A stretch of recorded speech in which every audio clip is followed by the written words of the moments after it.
민중의 소리 이완배 기자 함께하겠습니다. 이완배 기자님. 네, 안녕하십니까? 예, 자 오늘 어떤 이야기 들려주실 예정입니까?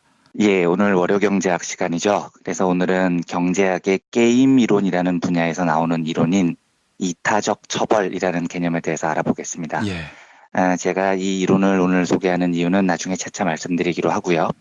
이 이론은 제가 과거에 몇 차례 소개해드렸던 최후 통첩 게임이라는 게임하고 굉장히 비슷합니다.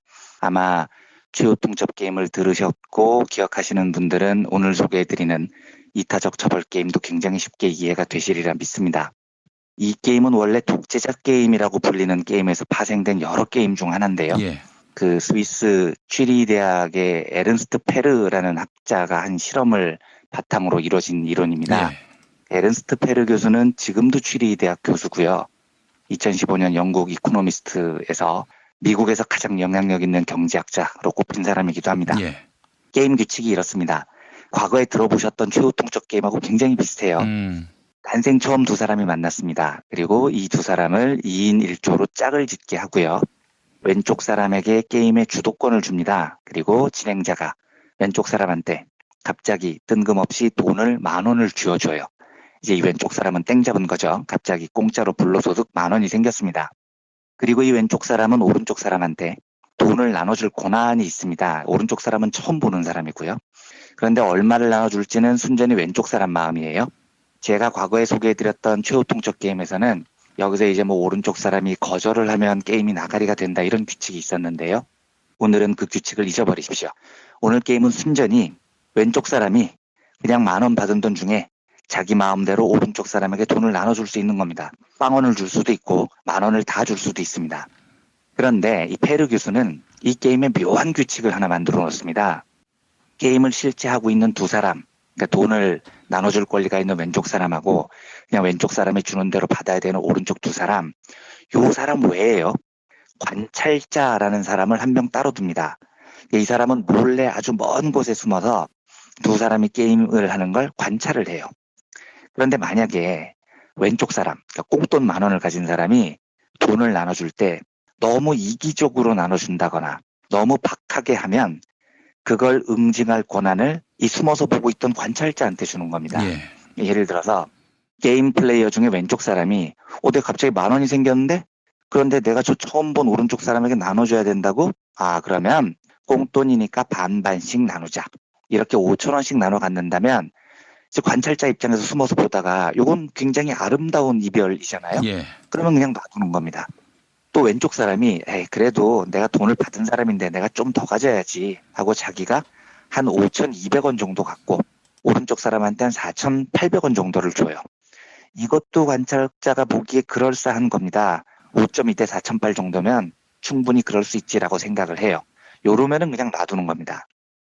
그런데 만약에 어떤 왼쪽 사람이 놀부심보를 가졌어요. 그래서 내가 왜 나눠줘야 되는데 저 사람 알지도 못하는데 내가 다 가질래 하고 10,000원을 싹 다 가져가 버렸습니다. 이걸 쳐다보고 있던 관찰자가 이건 좀 너무한 거예요. 왜냐하면 아니 왼쪽 놈 너도 뭐 열심히 해서 번 돈이 아니고 불로소득을 얻은 건데 치사하게 그걸 너 혼자서 다 가져? 나쁜 놈이네. 이렇게 판단을 하게 됩니다. 예, 예, 이때 페르 교수가 관찰자에게 어떤 권한을 주냐면 그 이기적인 나쁜 왼쪽 사람에게 엿을 먹일 권한을 주는데요. 어떻게 해야 되냐면 관찰자가 자기 돈을 내는 겁니다. 그러면 그 돈의 3배만큼을 왼쪽 사람한테 게임 진행자가 빼앗아 올 수 있어요. 그러니까 다시 말하면 아까처럼 어떤 나쁜 놈이 10,000원을 혼자 다 먹으려고 하잖아요. 이게 부당하다고 생각하는 관찰자는 자기 돈 1,000원을 꺼내는 겁니다. 그리고 그걸 내요. 열받아서 안 되겠다 이거죠.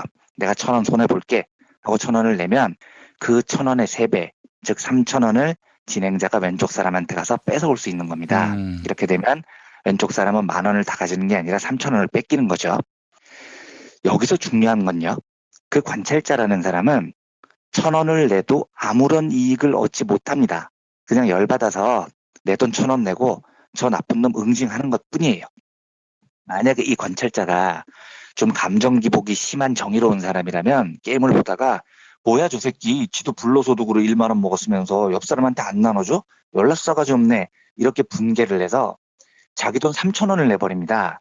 이러면 왼쪽 사람은 3,000원의 3배인 9,000원을 토해내야 됩니다.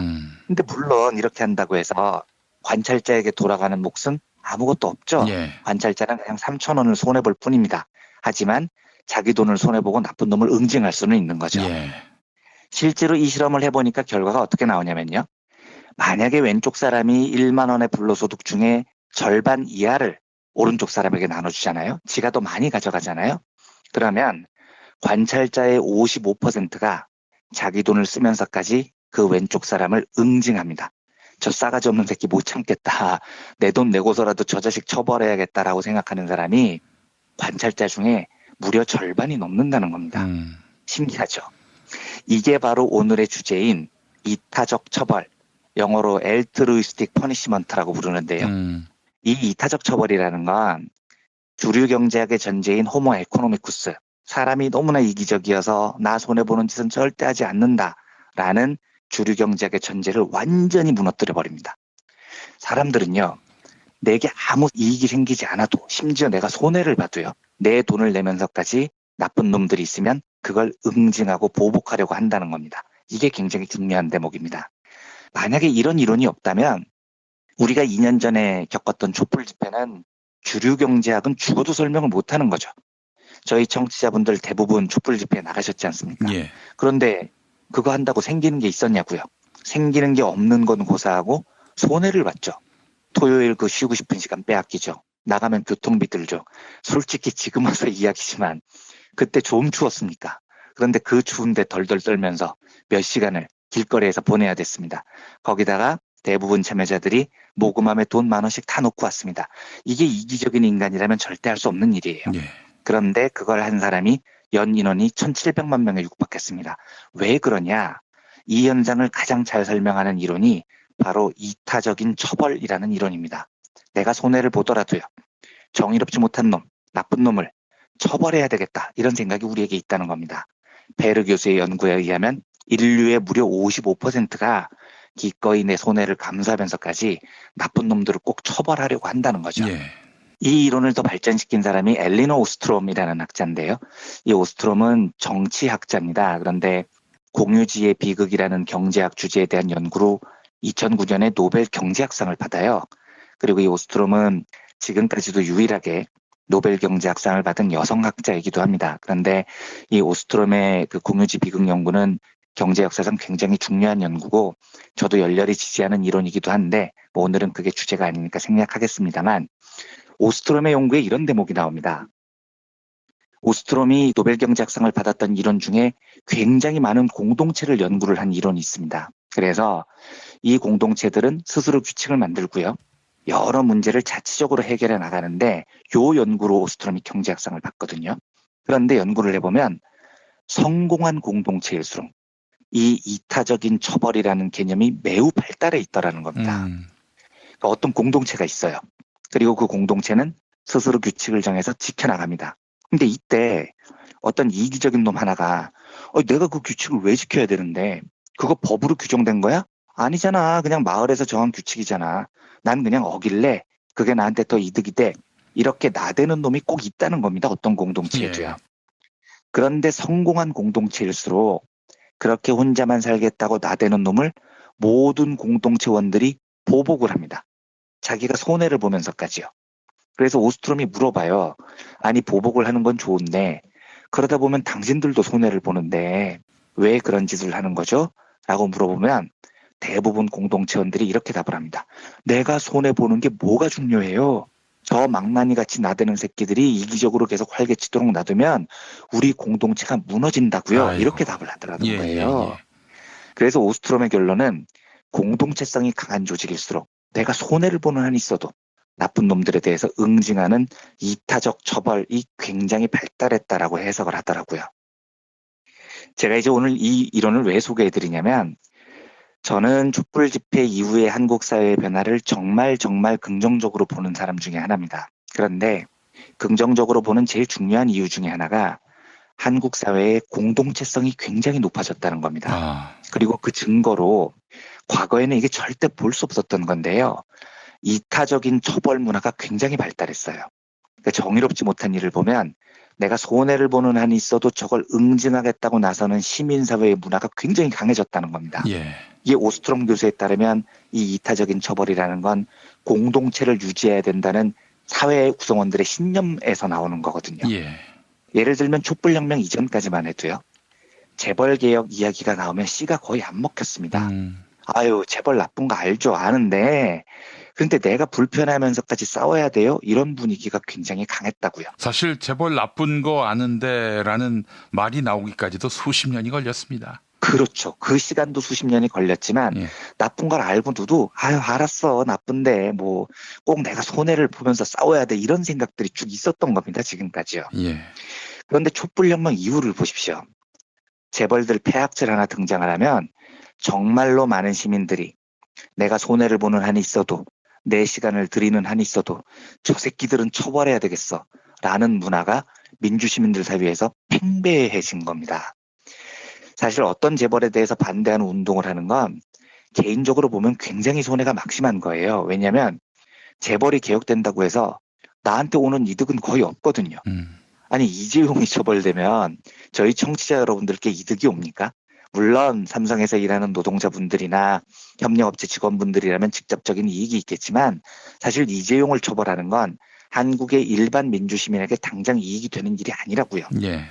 이러다 보니까 촛불혁명 이전에는 이재용이 9조 원을 삥땅을 쳐도 사회 문화가 에이 나쁜 건 알겠는데 뭐 알겠어 그렇다고 내가 손해를 보고 싶진 않아 시간 내고 싶지 않아 이런 생각이 있었다는 겁니다. 그러니까 재벌들이 마음껏 분탕을 치고 다녔죠. 그런데 딱 2년 만에요. 분위기가 완전히 바뀌었습니다. 폐악질을 저지르는 재벌에 대해서 시민들이 내가 손해를 보는 한이 있어도 저 자식들은 응징해야 되겠어 이런 이타적인 처벌 문화가 엄청나게 확산됐습니다. 이게 저는 촛불혁명이 바꾼 한국 사회의 위대한 변화라고 생각합니다. 이 이타적인 처벌 문화는 저 새끼들이 저런 짓을 하면 우리 공동체가 무너져 라는 위기로부터 출발하는 거거든요. 그리고 그 공동체성이 정의롭지 못한 자들을 응징하는 겁니다. 일요일인 어제요. 조가항공에 대한 두 가지 뉴스가 있었습니다. 오전에는 그 조양호 회장이 집무실에 방음공사를 했다는 소식이 전해졌어요. 이 오전까지만 해도 조가항공하고 이 조가일가가 조현민 정부의 이 사고에 대해서 이런 반구 사과가 없었습니다. 그러다가 들려오는 소식이 뭐냐. 회장이 집무실에 방음공사를 한다는 거예요. 이게 무슨 뜻이겠습니까? 진짜 미친 것도 아니고. 네, 그러니까 조가일가들이 고성을 지르고 지랄을 하는 걸 반성을 해야 되잖아요. 근데 그게 아니고 방음시설을 한 다음에 본격적으로 안심하고 고성을 지르겠다는 겁니다. 아, 진짜. 이 지시를 조양호가 직접 내렸다는 겁니다. 아주 지랄도 풍년이신 거죠. 아니 소리를 덜 지를 생각을 하라고요. 소리를 방음공사를 할 생각을 하지 말고요. 그러니까 이 뉴스가 전해지니까 오전에 온라인에서 난리가 났어요. 그러니까 오후에 드디어 조가항공 총수 조양호가 사과문을 내놨습니다. 그리고 조현아, 조현민 이 골 때리는 자매 듀오를 모든 직책에서 해임하겠다 이렇게 밝혔어요. 사과문에 보면 이런 대목이 있습니다. 대한항공의 회장으로서 또 한 가정의 가장으로서 제 여식이 일으킨 미숙한 행동에 대하여 참담한 마음을 금할 수 없습니다. 모든 것이 저의 불찰이고 저의 잘못입니다. 이렇게 적어놨더라고요. 예. 자, 이걸로 여론이 가라앉을까요? 아이고, 우리가 한두 번 속았습니까? 그러니까요. 바로 이런 반응이 나오는 겁니다. 그러니까 제가 촛불혁명 이전까지만 해도 이 정도 사과문을 하고 시간을 끌면 아유, 또 이번에 개혁하기 어렵겠구나 이런 절망감이 들었는데 예. 지금은 천만에요. 저 사과문을 보고 누가 정서적인 승복을 하겠냐고요. 자기 여식의 미숙한 행동에 참담한 마음을 금할 수 없다는데 우리가 보기엔 그게 문제가 아니고 그 가정교육을 시킨 부모가 니들 둘이라고요. 너하고 네 와이프 둘이 나가야 된다는 겁니다. 그런데 조양호 너님은 집무실 방음공사나 하고 앉아있고 딸 둘을 내치는 걸로 이 사건을 그냥 날로 먹으려고 해요. 웃기는 소리인 겁니다. 그래서 이 여론은 저 사과문으로 절대 가라앉지 않습니다. 저는 조가항공하고 이 조양호의 인식이 굉장히 안타까운 게 얘들은 아직도 시대가 촛불혁명 이전인 줄 아는 겁니다. 저 정도로 퉁치고 시간 지나가면 또 몇 년 있다가 딸 복귀시키고 가라앉겠지라고 생각하는데요. 천만에요. 제가 만약에 조양호라면 막말 파문에 노인 폭행 전력이 있는 조원태도 사퇴시켰을 겁니다. 왜요? 부모가 그 모양 그 꼴인데 아들 자식은 멀쩡하겠습니까? 이게 여론이라고요. 이미 게다가 노인 폭행 전력이 있는 놈이잖아요. 그리고 조양호 자신도 사퇴했을 겁니다. 왜냐? 네가 가정교육을 그따위로 시켰고 네 와이프가 아침부터 밤까지 쌍욕을 시전했으니까 이 일이 벌어졌다는 게 일반들의 여론이니까요. 예. 그렇게 해야지 나중에 기회가 한 번이라도 더 있을지 모르겠습니다. 음. 그런데 조양호는 그렇게 생각을 하지 않아요. 그리고 딸 둘 사퇴시킨 걸로 어떻게 또 시간을 끌어보려고 합니다. 그러면 앞으로 무슨 일이 벌어지겠습니까? 저부터 그러는데 조양호 일가가 경영에서 완전 손을 떼기 전까지 저는 대한항공 안 탈 겁니다. 한진카를 호텔 이용 안 해요. 이게 소비자인 저한테 불편하죠. 하지만 그 정도 불편함은 조금 더 주저하지 않고 감수할 겁니다. 다른 시민들은 안 그럴까요? 그러니까 조양호 씨가 세상을 잘못 읽고 있는 겁니다. 시민들이 대한항공에 대해서 가지는 반감은 절대 이대로 끝나지 않는다고요. 특히 이 이타적인 처벌이라는 개념은 법 집행으로 응징할 수 없는 것들을 처벌할 때 굉장히 강력한 효과를 발휘합니다. 공동체 정신을 깨고 나 혼자 잘 나가겠다고 나대는 이기적인 놈이 있으면 공동체성이 강한 사회는 매우 강력하게 이타적 처벌을 한다고 말씀드렸잖아요. 이게 왜 그러냐면 법으로 처벌할 수 없는 경우가 많기 때문입니다. 그런데 법으로 처벌이 안 되면 공동체성이 강한 사회는 아 그래? 그러면 내가 손해를 보면서 처벌을 해야겠어. 응징을 해야겠어. 라는 사고가 폭발한다는 겁니다.